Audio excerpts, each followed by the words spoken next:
오늘 이 성중에 내 백성이 많음이라 하신 이 주의 말씀을 가지고 오늘 제목으로 좀 찾아냅니다.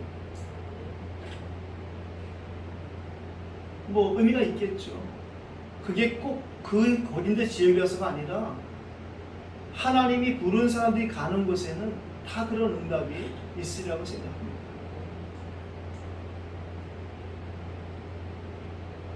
지난주에 우리가 이 사도행 17장을 뒷부분을 정리하면서 아레오바고로 끌려갔잖아요. 바울이 가려고 한 것이 아니라 아레오바고에 끌고 가서 그 연설하는 그런 데 가서 이거 한번 여기서 얘기해봐요. 그리고 이제 거기서 사람들이 반론하고 반박하고 이러는 것을 끌고 갔는데 거기에 하나님의 계획이 있었어요. 많은 사람들이 아덴의 바울의 캠프를 실패라고 보는 사람도 있지만 그 이유는 바울이 변론을 했기 때문에 실패했다 이렇게 말할 수도 있겠지만 사실 설령 바울이 실패했을지라도 하나님 실패하지 않죠. 또 사실 바울이 실패한 것도 아닙니다. 우리가 아는 것처럼 그 아레오바고에 인도하신 하나님의 계획은 아레오바고의 관원이라는 그 관리를 전문인을 엘리트를 영향력 있는 한 사람을 캠프하고 그 사람을 찾는 디오누시오를 찾고 또 그곳에 다말이라는 여자분과 또 다른 사람들을 찾아내는 그 캠프를 했다는 것을 우리가 지난주에 총 확인했습니다. 그러면 하나님이 어떻게 우리에게 그런 제자들을 찾게 하시느냐? 메시지가 뭐냐? 누가 하느냐도 중요하지만 어떤 메시지를 갖고 있는 메신저냐? 그리스도와 부활을 메시지했대요.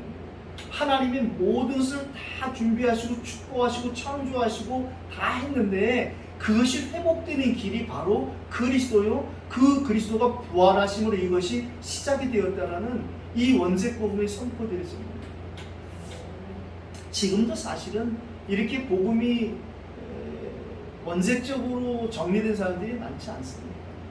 우리에게 은혜로 그것이 정리되어졌는데 사단은 또 이것을 우리에게 이 하나님 말씀 율법을 처음에 이스라엘 사람들에게 주었는데 그 하나님의 말씀인 율법을 그것을 율법주의로 미혹되게 만들고 그것을 유대 종교화시켜버리는 그리고 이방 사람들을 위해서 구원하고 오신 복음을 이방 사람들을 무시하는 바리새 사상으로 전락시켜버리는 사단의 계계는 주님 오신 그날까지 계속 역사하거든요. 그러니까 교회 안에 사단이 가장 많이 역사한다는 그 말처럼 어쩌면 우리가 복음이 진짜 우리에게 있는 복음이 다른 사람들보다 먼저 복음을 받은 은혜를 받았다면 우리에게 사단도 더 역사하지 않겠나 이런 생각을 감히 해봅니다. 그래서 제가 외람되지만 진짜 우리가 기도해야 된다. 우리가 기도해야 됩니다. 막 이런 얘기가 다른 것이 아니라 너무 복음이 귀하고 복음이 너무 좋으니까 그만 복음에 취해서 기도를 안 하는 거예요. 왜 그러냐면 이 복음만 말해도 전도가 되어지기도 하니까. 그런데 그렇게 되어지면 우리에게 또다시 그들에게도 기도하지 않는 사람의 복음을 전해집니다. 과거에는 이렇고 저랬지만 이제는 하나님이 그렇게 하지 않고 옛날에는 하나님이 뭐 자연을 보고 우리를 믿게 하고 그림자 되시는 이 옛 계명을 통해서 믿게 했겠지만 이젠 그렇게 하지 않는다고 바울이 정확한 복음을 말했어요. 우리는 본부 일부 말씀을 통해서 하나님 만드신 축복기를 어떻게 응답받느냐 세 가지 속지 않아야 될 것을 말했어요. 자신에게 속지 말라. 자신을 속이지 말라. 그리고 또 하나 현실에 속지 말고 응답에도 속지 말아라. 지금 우리가 보고 있는 게 지금 우리가 알고 있는 게 다가 아니라는 거죠. 언제 그럼 우리가 어떻게 속지 않느냐? 기도할 때 속지 않는 그런 영적인 힘을 주시는 거예요.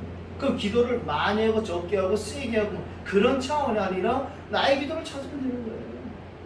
심지어 이 목사님 그러잖아요. 류성종 목사 어릴 때 얘기하면서 그냥 하루에 1분이라도 해라. 일주일에 한 번 해도 그것도 정식기도다라고 얘기할 정도로 그게 뭐냐? 일단 기도를 시작하면 그 기도 속에서 하나님이 우리를 이끌어가는 것을 체험하게 되는 거예요. 2부 말씀을 통해서 새로운 일꾼을 세우는 시간표라는 제목으로 세 가지 버릴 것을 말씀하셨는데요. 애굽의 상처를 버리고 광야에서 갈등을 버리고 미래의 걱정을 버리려니. 어떻게 이게 버려지느냐? 여리고 돌 때에 말씀하셨어요. 여리고 돌 때에 입을 다물라 하셨다. 그 말은 집중하라는 거예요. 그리고 기도하라는 거죠. 우린 자꾸 기도를 막 입을 열어서 막 하는 것만 기도할 생각하지 그렇지 않잖아요. 기도의 다양함과 풍성한 깊이는 이루 말할 수 없는 것입니다. 가장 기본적으로 시작될 기도가 우리가 입을 열어서 내 마음을 통하는 하나님 앞에 애통하는 나의 한을 꺼내놓는 게 기도의 시작이 되어져요, 당연히. 근데 그것이 그 한이 언약의 한으로 바뀌어지면 내가 하나님께 부르짖는 기도가 소리내어서 사운드 데시벨 올리는 것이 아니라 하나님을 찾는 기도구나라고 기도가 변하기 시작하죠. 그래서 기도가 성숙해지는 거예요. 그러다 보면 기도가 어떤 때는 멈추는 기도가 우리에게 나타나는 날이 있어요. 내가 말하는 것보단 들으려고 하는 기도. 이런 것이 하나님이 이 최고의 지금 지식인 그리스도를 아는 이 복음을 우리에게 주신 하나님의 계획이지 않겠나? 이 목사 말씀드립니다. 어제도 우리가 핵심을 통해서 산업선교, 전도와 그리고 렘넌트 데이를 진행된 핵심을 통해서도 또 굉장히 깊이 있고 이런 말씀을 받았어요. 반복되는 말씀 같지만 우리가 놓치니까 자꾸 말하게 하시는 거예요. 목사님이 왜 그렇게 하느냐? 쉽게 생각해요. 예, 그분도 스피커거든요. 모든 사람은, 목사님 아니라 모든 성도들은 사실은 다 스피커예요. 다 하나님이 쓰신다니까요, 그 입을. 그런데 다만 목사님들은 강단에 쓰시는 거고 중직자는 현장에 쓰는 거고 다 그렇거든요. 목사님이 계속 반복하시는 말씀이 저는 요즘에 기도를 이제는 기도할 시간 됩니다. 이제 기도합시다. 그러시는 것 같아요. 어제 렘넌트 기도 스쿨 메시지를 산업선교에 주셨는데 영적 시스템의 제목을 줬어요. 영적 시스템을 안 갖추면 어렵고 힘들어진다. 영적 시스템이 뭐겠어요? 예배 회복, 뭐 기도, 뭐 등등 영적인 부분 아니겠어요? 저는 영적 시스템도 기도로 내가 이렇게 들려지더라고요. 이걸 안 갖추면 힘들 뿐 아니라 어렵다. 그렇겠죠. 기도 안 하면 결국엔 자신에게 속고 현실에 속고 그 진짜 응답 아닌 작은 응답에 속는다는 것이죠. 기도하지 않으면 여전히 애굽의 상처와 애굽 그 광야에서의 갈등이 미래에 대한 염려 두려움이 결국엔 계속 우리가 미혹되고 사단의 통로가 된다는 사실이라고 봅니다. 어떻게 우리가 영적 시스템을 만드느냐? 그 이전에 서로 말하신 것이 우리가 사람이 육신이 있고 정신, 마음이 있고 영혼이 있으니 영적인 리듬을 찾아야 되는데 몸은 적당한 나에게 맞는 운동으로 리듬을 찾아야 된다. 그렇겠죠. 육신이 도무지 안 따르는데 예배를 어떻게 드리고 기도를 어떻게 하겠어요. 그래서 사실은 영혼이 잘된 같이 범사가 잘되고 육신도 강건하다 이 말은 성실한 우리는 반대로 몸에서 이 리듬을 찾고 정신 마음으로 영적으로 또 이렇게 왔다 갔다 할 수 있는 그 은혜가 우리에게 있어요. 영적이 우선이야. 영적이 그게 옛날에 영지주의로 이단되었던 사람들이 오로지 영적이야. 모든 것이 다 영적이라. 그러니까 이원론으로 쪼개서 온전히 육신 다 필요 없다는 금욕주의 뭐 이런 쪽으로 나간 것이 오히려 이 당시에 이단이 된 것처럼 우리가 그러한 진짜 복음을 가진 자로서 복음과 기도가 연결이 되어질 때 우리의 삶이 전도자의 삶이 되어지고 풍성한 와 있는 선교, 가는 선교, 보내는 그 선교의 축복이 우리의 누림이 될 줄 믿습니다. 생각, 마음을 어떻게 하느냐? 독서가 우리에게 참 좋다는 거죠. 그래서 다른 사람이 겪은 그러한 경험들을 우리가 시대를 넘어서서 나의 것으로 체험할 수 있는 독서, 그리고 영적 상대는 결국에는 하나님 말씀을 묵상함으로 회복되지 않겠느냐. 그렇게 되어지면 우리는 영적 흐름이 보여지게 된다. 그렇겠죠. 어제 일본을 얘기하셨는데 일본에 가면 벌써 절과 신사 같은 게 이렇게 보이지 않겠느냐. 우리 한국보다도 먼저 기독교에 들어왔음에도 불구하고 그렇게 되어진 영적 흐름이 보인다. 그들에게는 먼저 엘리트에게만 이 복음이 증거된 것 때문에 그렇게 되어졌다. 복음은 누구에게 특정된 사람이 아니잖아요. 복음은 모든 자에게 주시는 것이기 때문에 그런다면 반대로 이 조선 땅에 들어온 복음은 오히려 상민, 천민 이런 사람들에게 복음이 들어갔기 때문에 이 한국의 선교사들이 옛날에 조선에 와서 보고 보고한 내용을 보면 조선 땅은 도무지 정말 그게 없었어요. 사람들이 씻질 않아가지고 그 사람들이 본 사람들이 주로 상민을 받겠죠. 씻질 않아서 온몸에 때가 막 덕지덕지 붙어있고 이가 얼마나 많은지 선교사들 앞에서 뭐는 그냥 길에 앉아서 이 했다는 거 저희 어릴 때 그런 거 봤는데요. 학교에서 애들이 잡았는데요. 그러니 그때 조선시대에 어떻게 그게 불과 120, 30년 전 얘기잖아요. 그때 조선 땅에 사람들이 이 선교복을 하려고 저 섬에서부터 북녘 땅까지 가면서 보낸 그 글을 읽어보면 참 어마어마한 일이 너무 많습니다. 근데 희한한 일은 그 중에도 저 지금의 중국의 동북지역이에요. 연길에 가면 연변 조선족 자치주가 있어요. 거기 얘기를 써 있는 거예요. 한국 사람들이 그곳에 가서 힘드니까 농사하라 그걸 피신했잖아요. 일제 수탈령을 피해서. 거기 가면 저도 가봤는데 아마 전사님들 북한에 그 백두산 갔으니까 아마 들으셨을 것 같은데 거기 가면은 명동이라는 마을이 있잖아요. 한국 사람이 거기 가고 밝을 명자 동네 동쳐서 명동이라는 마을을 만들었어요. 그래서 500여 명이 모여서 거기서 이 중산이 거의 안 쓰는 땅을 개간해서 거기서 농사 지으면서 거기를 가꿨는데 그때 당시에 거기다 학교를 만들고 예배당을 그 명동교회에 있더라고 가니까 그 학교를 만들어서 애들이 그때 당시에 벌써 140, 50년 전에 교복 세례복을 입고 애들이 거기서 학교 다니고 예배를 했대. 그럼 이게 뭔가 했더니 이 예배가 드려지는 곳과 그렇지 않은 곳의 차이를 보고하는 그런 선교사를 보고 내용이 있잖아요. 지금 우리가 여기서 이렇게 예배 드리는데 아무것도 아닌 것 같잖아요. 그래서 제가 다른 교단, 다른 교파를 폄하하자는 게 아니에요. 이곳에서 그분들의 수고가 있었어요. 당연히. 그런데 이제 또 여기서 이렇게 되면 영적인 시너지 효과가 안 되는 거예요. 그래서 여기서 저분들의 그러한 것도 필요하고 우리의 이런 노력도 필요한 것이에요. 여기서 앞으로 일어날 일들이 우리 후대들이 이 이태원에 앞으로 이 빈 점포를 채워나갈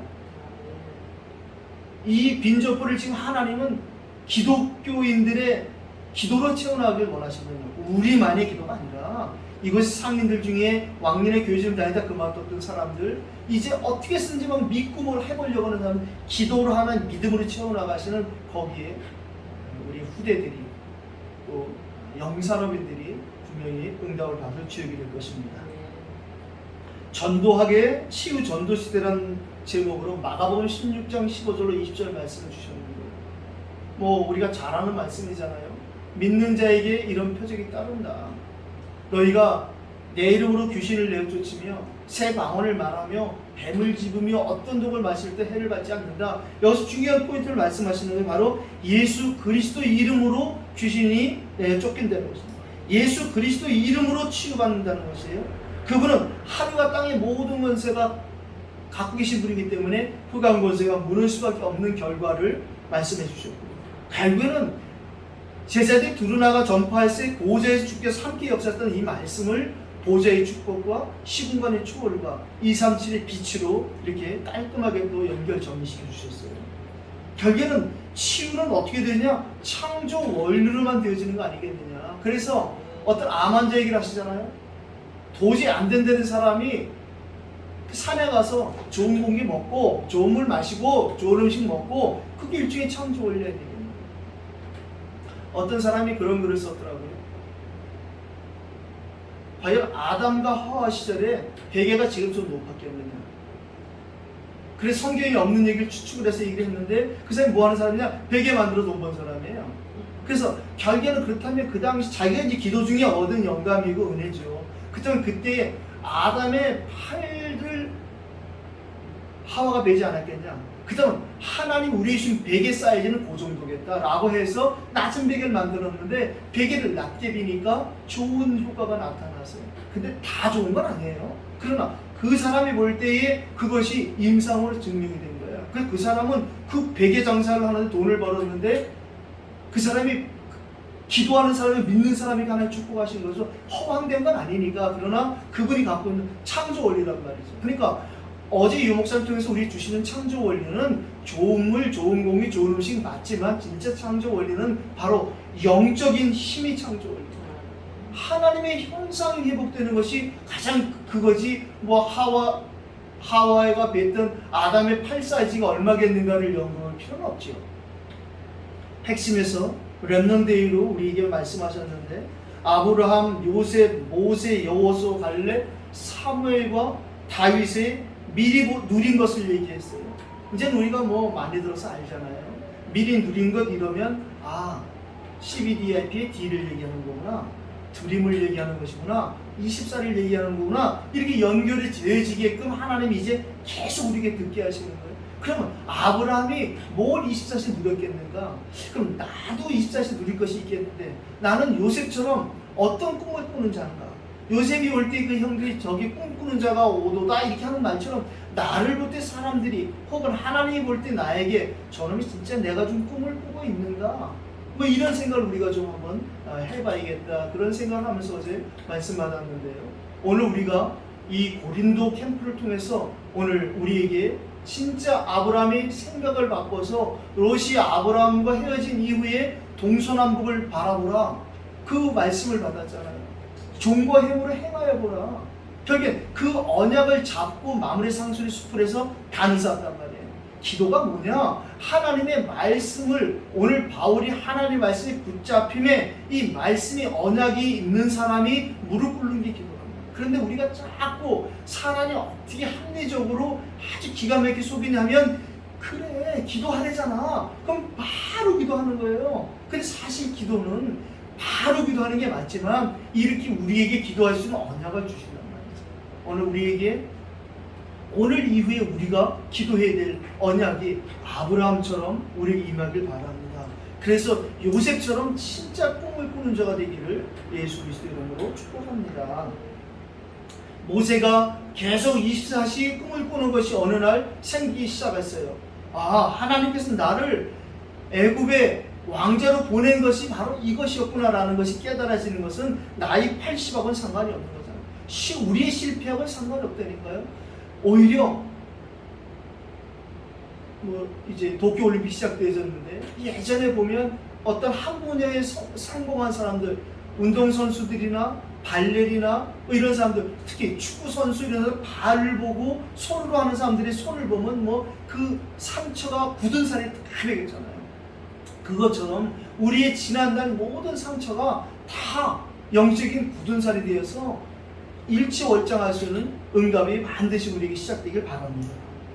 여호수아, 갈렙과 사무엘과 다윗이 미리 가진 것이 무엇이겠어요? 하나님은 우리를 통해서 세계복음을 하는 이런 응답을 주셨구나, 결국에는 그것이 아니면 안 되겠구나를 이들에게 꿈꾸게 하신 것입니다. 오늘 우리에게 진짜 강단 메시지를 놓치지 말라고 하신 어저께 렘넌트 데이 메시지처럼 오늘 이 강단을 통해서 우리에게 주시는 우리 일평생의 고린도의 캠프의 축복이 저와 여러분의 것이 되기를 예수 그리스도로 축복합니다.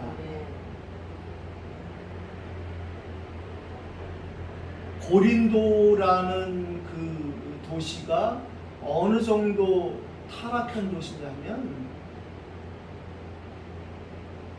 노무현 전 대통령이 되니까 검사와의 대화를 시작했어요. 그랬는데 검사들이 그때 팽배했던 입장과 또 많은 그 엘리트들의 생각이 고졸 대통령을 용납이 안 되는 거예요. 수용이. 그리고 거기다 더 검사들이 용납이 안 되는 게 저 고졸 출신의 저 진보주의 정치자가 우리하고 똑같이 사법고시를 패스했다는 게 이게 수용이 안 되는 거예요. 그래서 그들이 이제 대통령이 대화하지 않는다 하니까 나름대로 자기들이 추리해서 똑똑한 사람들, 서울대 출신들을 모아놓고 대화를 하는데 이 사람들이 이 가시도친 말을 대통령한테 자꾸 하니까 그때 나온 말이 뭐냐? 검사스럽다, 이런 말이 나왔어요. 그게 국어사전에 실렸어요. 헨리라는 그 연예인 가수가 그 뭐 군대 프로그램에 갔다가 뭘 말을 하는데 말이 한국말이 서투니까 얘가 하나도 모르겠습니다. 그 말을 1도 모르겠습니다. 이렇게 해서 그 1도란 말이 지금 또 사전에 실렸다고.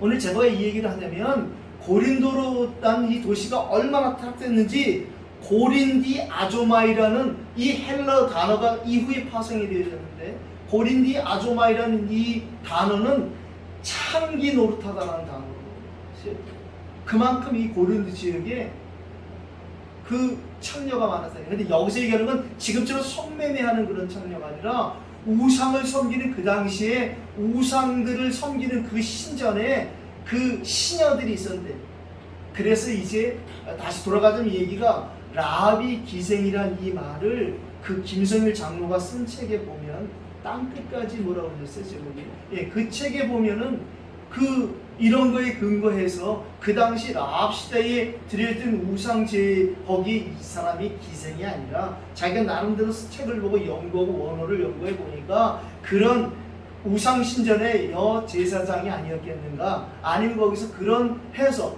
그들은 그것이 끝나고 나면 거기서 혼음을 한다. 그래서 이 고린도 지역도 마찬가지로 그것이 팽배해서 고린도시라는 그 고린도 지역에서 고린디 아조마이라는 단어가 파생될 정도로 이렇게 아주 저주를 받은 지역인데 하나님이 그 악한 지역에 하나님의 계획이 오늘 이루어지는 이 현장입니다. 오늘 첫 번째 보고 싶은 것은 언약의 여정입니다. 우리가 1절로 4절을 읽었는데 복음 가진 사람들의 인생길 가는 길이 언약의 여정이 아니겠어요? 그것은 전부 만남의 축복으로 이루어지는 것이에요. 오늘 우리가 읽은 것처럼 한 사람을 만난 거예요. 아굴라라는 본도에서 난 유대인 한 사람을 만났다. 한 사람이 중요합니다. 저와 여러분들이 한 사람 한 사람이 굉장히 중요한데 하나님 보실 땐 그래서 사단은 그걸 또 놓치게 만드는 거죠. 한 사람쯤이야 뭐 너 없어도 뭐 이런 식으로 속이는데 우리가 오늘 그 한 사람의 응답이 저와 여러분들 통해서 회복되길 바랍니다.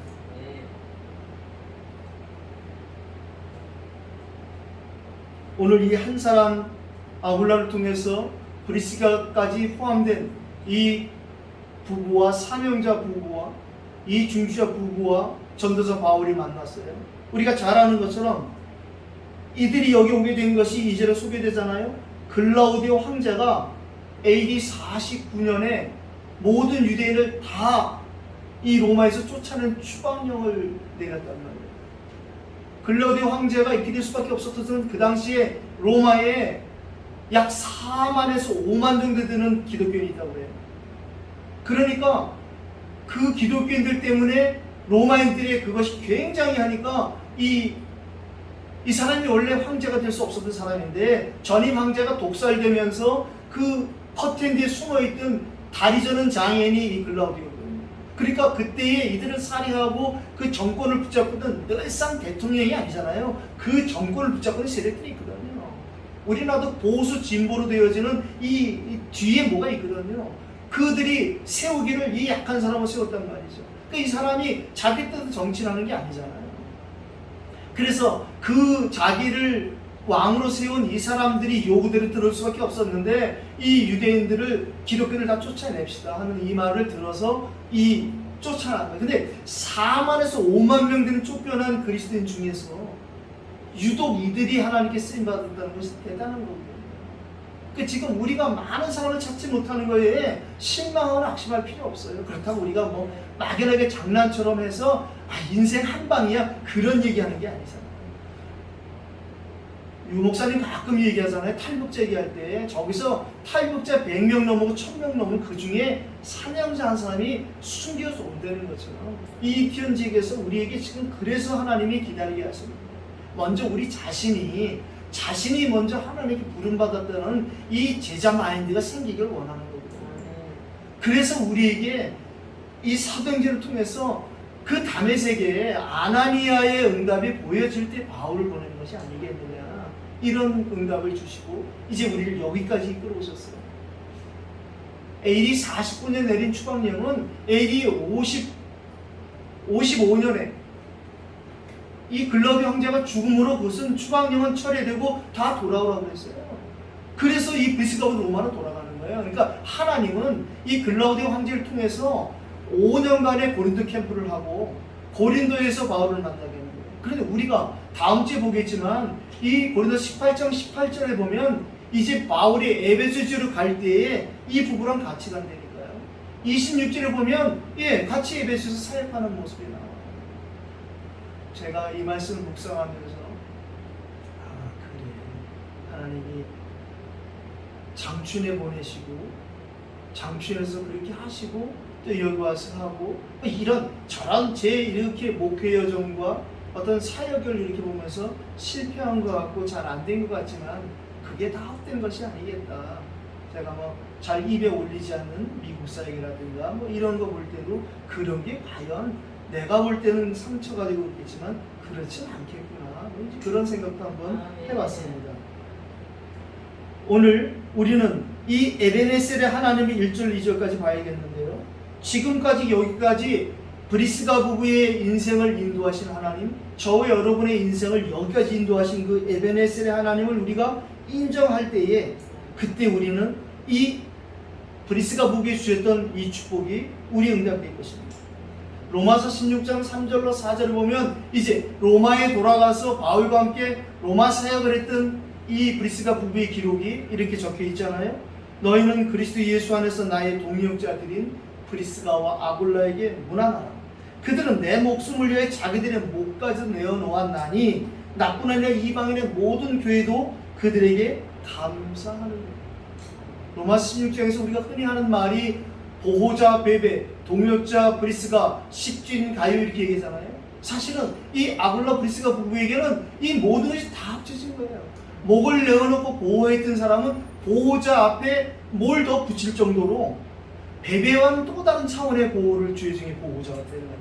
주의 종 바울의 보호자가 아니라 복음의 수호자가 된 것이죠. 이 응답이 저 여러분에게 회복되길 바랍니다. 이들에게 모든 이방인의 교회도 감사하다. 이 말은 모든 온 교회 식준이 되어진 가요에 능가하는 응답입니다.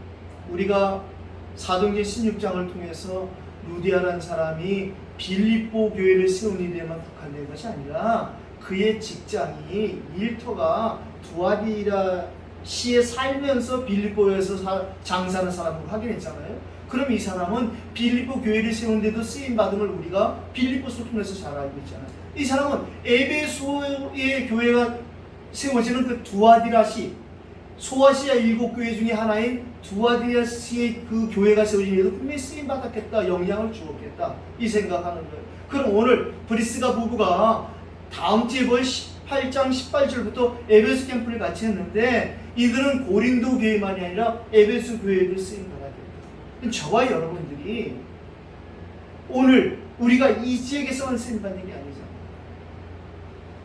장춘사에게 음으로 양으로 우리가 함께 쓰임받는 것이고 장춘에 있는 동역자들이 여기를 위해서 또 기도하고 있고 이후에 어떻게 될지 모르는 것이죠. 제가 어제도 전도학교에 또 전도학교를 기도하면서 그 얘기하죠. 과거에도 여러분을 이태원에서 만나기 전부터도 그 얘기했어요. 자, 지금 중국의 시간표가 복음을 전하지 못하게 하는 외국인들이 여러분들이 전해야 된다. 그리고 또 하나 우리가 같이 캠프를 해야 되는데 중국에서 막고 있으니 해외에 있는 중국인에게 우리가 같이 갈 수 있다 해서 1년에 한 번 정도 해외 캠프를 좀 기도하자 이렇게 얘기했던 기억이 나요. 그런 일이 어렵지 않다고 생각합니다. 이제 우리가 이 코로나를 통해서 대면 시대와 비대면 시대가 별개라는 것이 아닌 걸 알잖아요.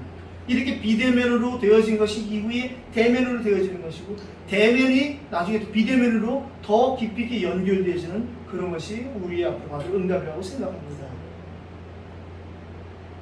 여호와일의 하나님을 오늘 3절에 소개하고 있어요.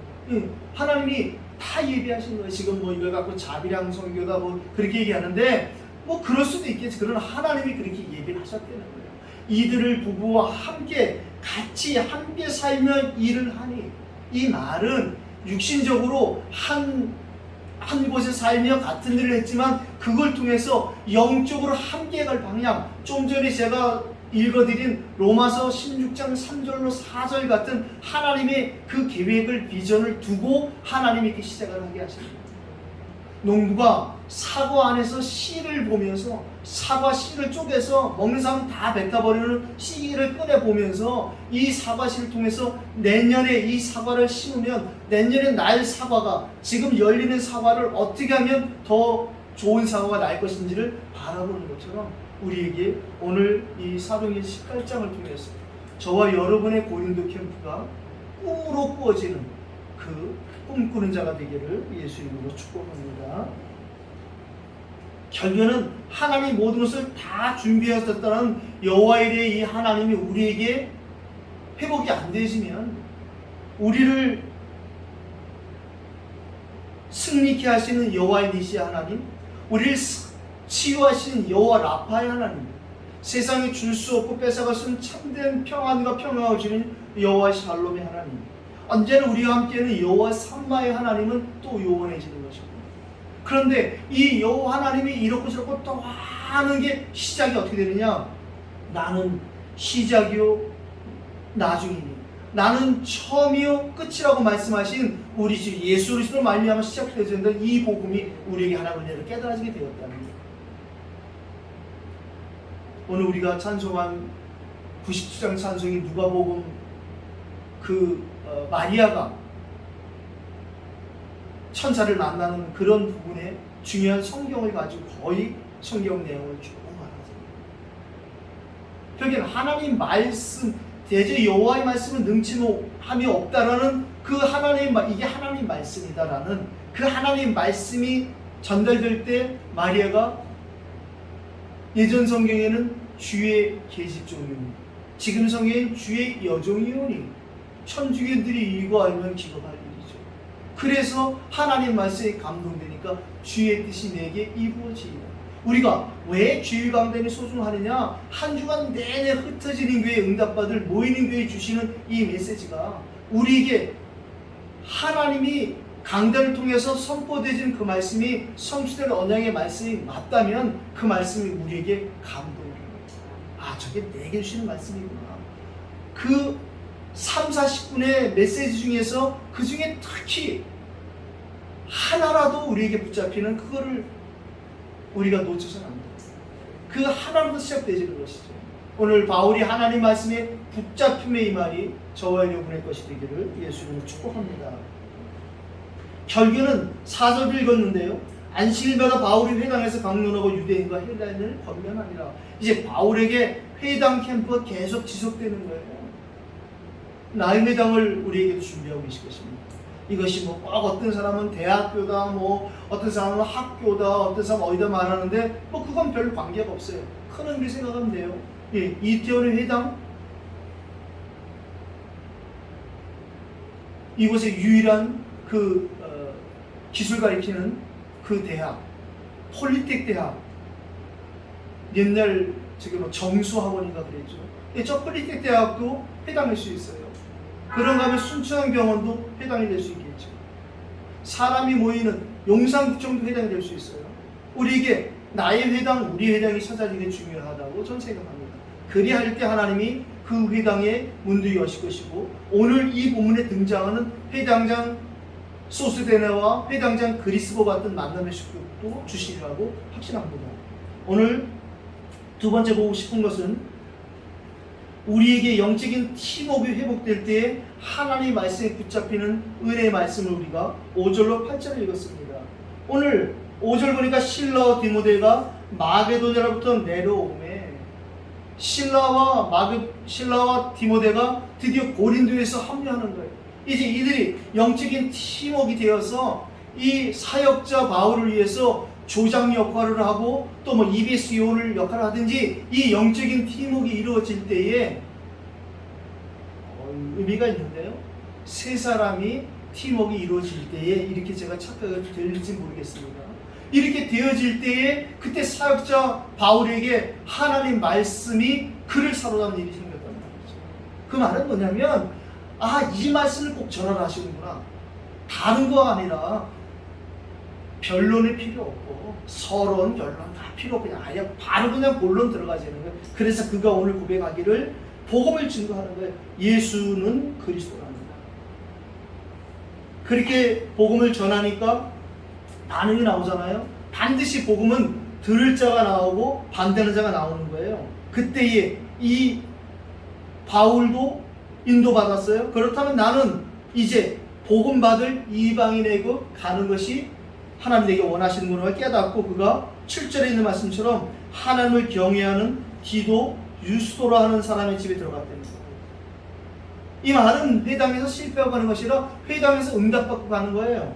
그래서 갔는데 그 집이 어디냐? 회당 옆이라는 거예요. 회당 옆에 있던 디도 유스도라는 사람이, 이 디도 유스도라는 사람은 로마 사람이라고 보통 얘기해요. 왜냐하면 그 이름이 정이라는 뜻의 로마 이름이라는 거예요. 유스도라는 이름이. 그러니까 이 로마 사람이 회당에 와서 들었든지 회당 옆에서 살다가 들었든지 그것으로 인도받아 가는 거예요. 결국에는 원죄법이 선포되자면 실패가 없고 실수가 없는 것이죠. 그런데 오늘 더 재밌는 것은 이 회당 옆에 갔다가 그 회당장인 그리스도가 오늘 복음을 받는 일이 생겼어요. 또 회당장 그리스도가 온 집안과 더불어 주를 믿으며 수많은 고린도 사람도 듣고 믿어 세례를 받더라. 고린도서 1장 14절에 보면 그리스도가 등장합니다. 바울이 얘기하기를 나는 그리스도와 가이 외에는 아무에게도 세례를 준 적이 없다라고 얘기하는 이 그리스도. 우리가 지금 사도행 18장 보는 것이 고린도 교회가 생겨지는 그 전 단계잖아요. 그래서 이제 고린도 전서를 우리가 지금 요한복음을 읽고 있으니까 이후에 이제 순서가 되면 이렇게 사도행전 읽다가 고린도로 넘어가고 왔다 갔다 할 것입니다. 그렇게 되면 우리에게 지금보다 또 좀 새로운 그런 은혜를 주지 않겠나 이렇게 기대도 해봅니다. 오늘 이 회당장 그리스도를 보면서 저는 이런 은혜가 임했어요. 이게 사도행전 16장 31절에 그런 말씀이 우리에게 이제 성취될 시간표가 오는구나. 그 간수장, 교정기관의 기관장이 되어지는 이 고급 공무원 엘드 전문인이 영적 문제에 잡혀 있었단 말이죠.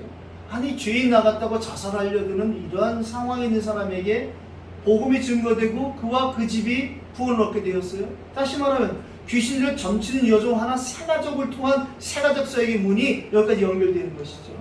오늘 디도 유스도라는 세가족 한 사람을 볼 때에 오늘 우리가 아볼라 한 사람을 만났는데 고린도 캠프가 시작되어지고 에베소 사역이 시작되는 것처럼 저와 여러분들이 한 사람 만남이 이렇게 진행되고 있다는 사실을 꼭 믿으시기 바랍니다. 그거 절대 모르도록 만드는 것이 사단이 주는 갈등, 번민, 오해, 착각 이런 거거든요. 그래서 혹시 제가 여러분들에게 그렇게 비춰지더라도 여러분이 복음의 깊은 마음으로 잘 헤아려 주시고 인도받기를 예수 이름으로 축복합니다. 결국은 이 회당장 그리스도교회도 이 세가족 사역, 엘리트 전문인 사역이 시작되지 이것을 우리가 오늘 눈을 번쩍 뜨는 시간이 되길 바랍니다. 세가족 관성을 보는 눈이 우리에게 필요하잖아요. 이 세가족 귀신들을 점진 여종 한 사람을 통해 또 세 가족을 만나는 거예요. 그러니까 한 사람을 통해서 있는 세 가족의 문을 보는 것이 중요하다는 거예요. 믿는 사람도 중요하지만 세 가족 한 사람이 진짜 얼마나 소중한지 모릅니다. 그 사람. 그래서 우리가 이제 앞으로 또 교재도 좀 다루고 할 것인데 EBS 기초, EBS 요원 이렇게 두 가지 교재가 있죠. 그런 부분도 앞으로 우리가 전도학교에서 수요일, 금요일 전도학교 좀 구분을 해서 지속적인 이 원색복음, 기초복음을 계속 다뤄 나가고 또 한 날은 현장 교재, 우리 기본 교재 13권 있는 것을 좀 사역자 교재는 사역자 교재대로 또 기초 교재는 기초 교재대로 좀 나눠서 훈련과 양육 이런 부분을 좀 잘 인도함 받아서 우리가 남은 사역에 하나님께 반드시 하나님 원하실 만큼 쓰임 받았으면 좋겠습니다.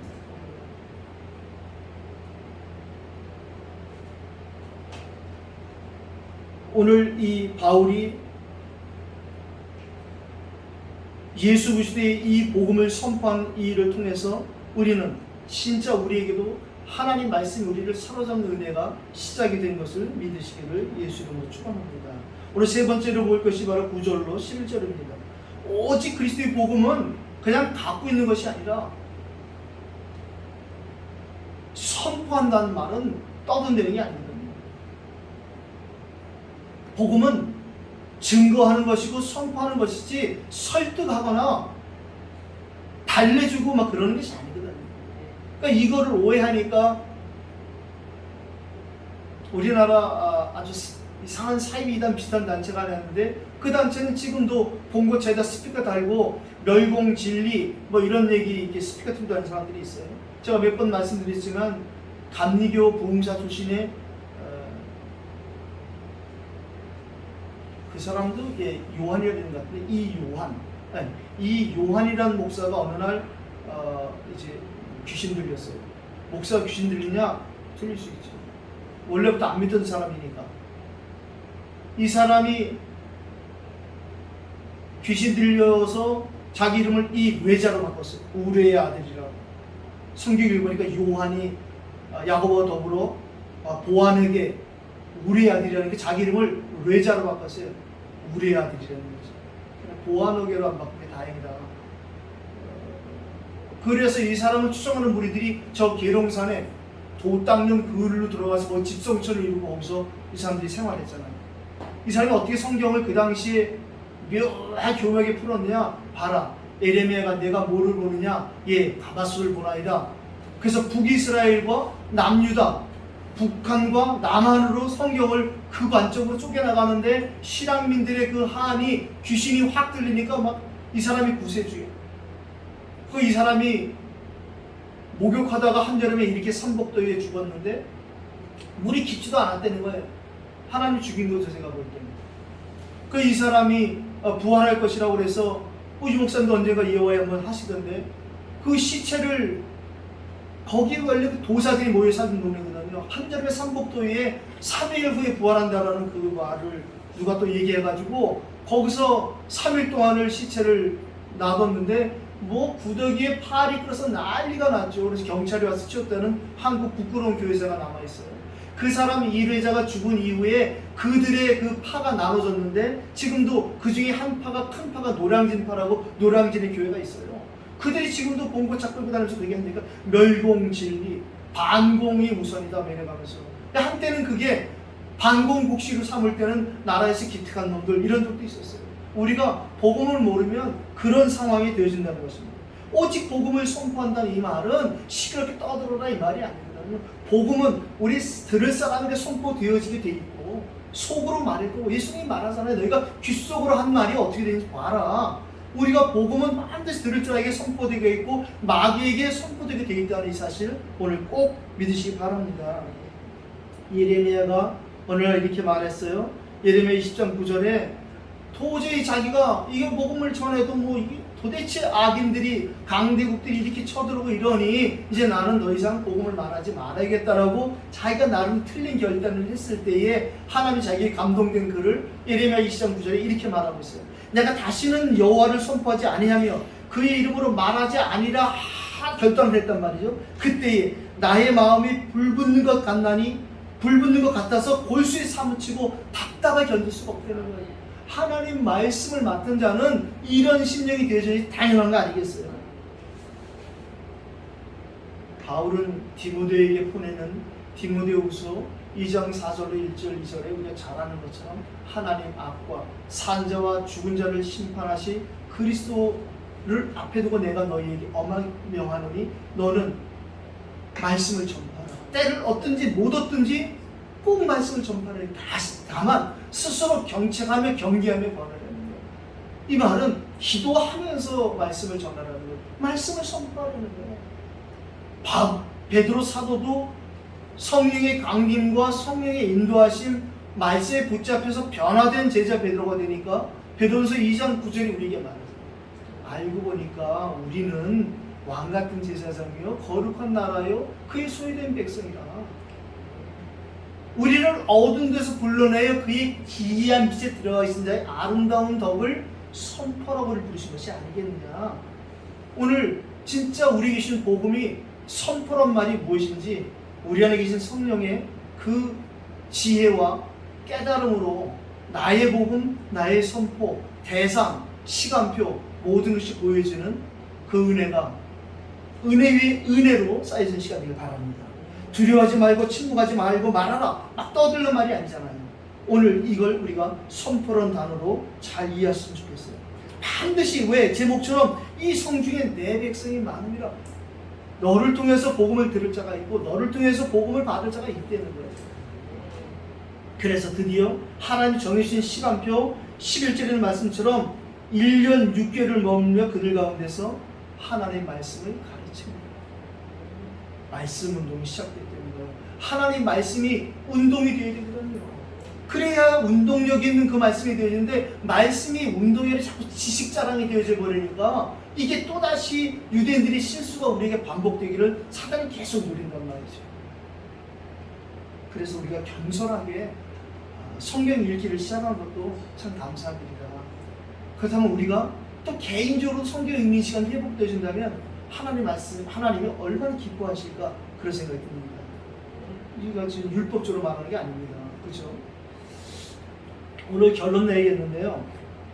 결론을 12절로 17절까지 좀 끊어봤습니다. 하나님의 숨은 뜻이 분명히 있으니까 이것은 아무 눈에나 보이지 않아요. 믿음의 눈으로 보는 사람에게 보여요. 그래, 하나님이 지금 내가 못 보고 못 찾는 것이 있지만 이 일에 하나님이, 제가 잘 쓰는 말로 하나님이 하셨다. 뭐 하나님이 하신 걸 내가 토를 달 수 없지. 그러면 내가 잘 이해하지 못하지, 이건 분명히 하나님이 하신 것이다. 그러면 나는 하나님이 하신 이 일 속에서 내가 용납하지 못하는 부분 내가 그릇을 넓히고 내가 도저히 안 되지만 내가 갱신하면 되지 뭐. 네, 이렇게 우리가 찾아가는 것이라고 봐요. 그때 우리에게 믿음의 눈이 열리라고 생각합니다.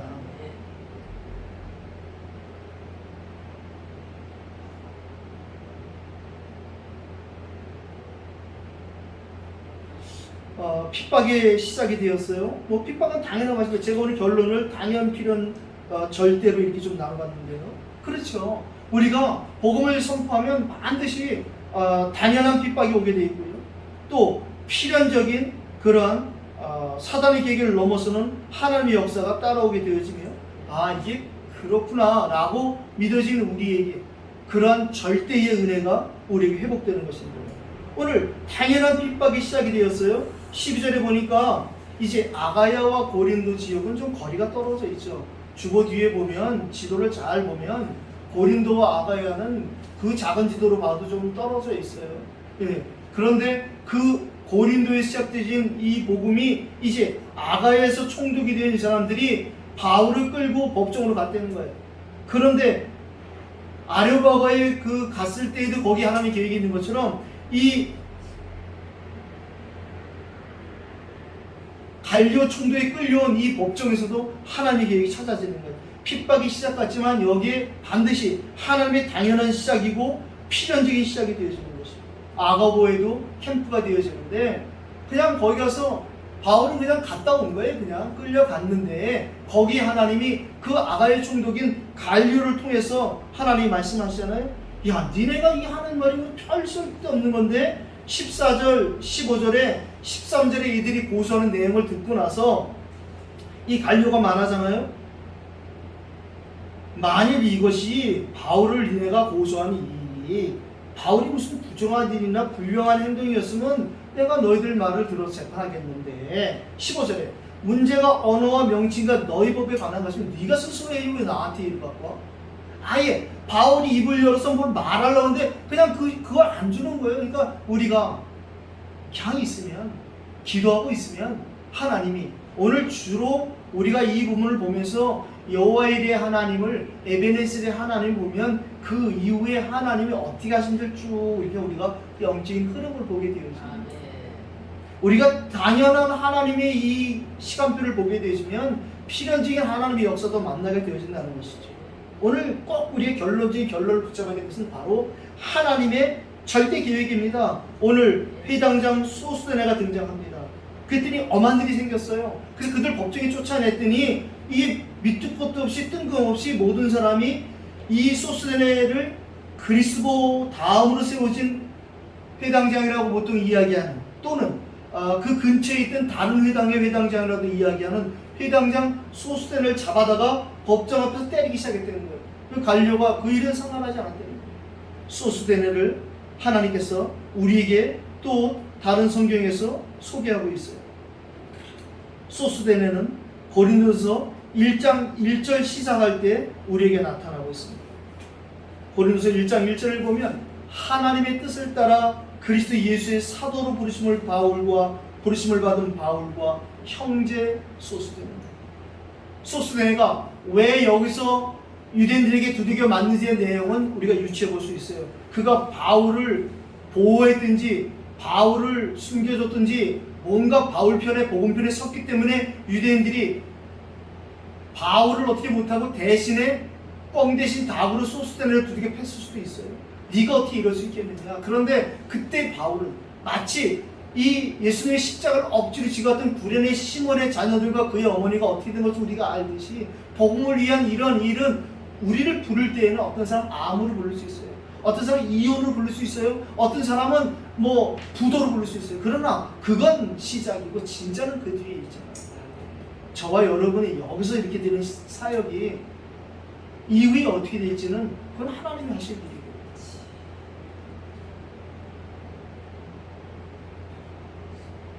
오늘 바울은 디모데후서 4장 11절에 이렇게 말씀하세요. 주께서 내 곁에 서서 나에게 힘을 주심은 나로 말미암아 선포된 말씀이 온전히 전파되어 모든 이방인이 듣게 하려 하시니 내가 사자 입에서 건짐을 받았느니라. 결국은 바울은, 전도자 바울은 자기에게 오늘도 이렇게 주께서 환상 중에 두려워하지 말고 담대하게 이 복음을 전해라. 이 성중에 내 백성이 많습니다. 우리가 잘 아는 사도행전 27장 24절에도 23장 11절에도 내가 예루살렘 전파한 같이 이 세상에도 전파해라. 두려워하지 말라. 내가 너와 함께 여러 가지 이런 말씀을 우리에게 주신 이유는 다른 것이 아니라 모든 이방인을 듣게 하라며 베드로를 유대인의 사도로 삼고 나를 이방인의 사도로 삼는 것이 하나님의 계획인 것을 내가 알았다 하는 거죠. 지금 우리가 이 시대에 진짜 나의 이방인을 찾는다. 우리는 이미 그것을 237 5천 종족이라는 기도의 줄로, 메시지 줄로 우리에게 재워주셨어요. 특별한 이 국내에서 아주 특이한 지역에 우리가 이곳에서 인도를 받게 되었는데 절대 우리 실력으로, 우리 능력으로는 아무것도 할 수 없음을 우리는 오늘도 또 하나님께 고백할 수밖에 없습니다. 하나님께서 우리에게 시작하게 하신 일 하나님이 진행하시고 하나님이 일을 하실 것입니다. 그럼 우리가 해야 될 일은 지금까지 인도하신 것처럼 매일 예배, 매일 기도, 매일 찬양, 매일 훈련 꼭 이렇게 인도함 받아가면 될 것이라고 생각합니다. 오늘도 이 성중에 내 백성이 많음이라 하시더라. 이 언약이 저 여러분의 평생에 가는 곳마다 성취되어지기를 살아계신 예수 그리스도 이름으로 축복합니다. 오늘도 언약의 말씀 붙잡고 우리가 함께 기도해야겠습니다. 같이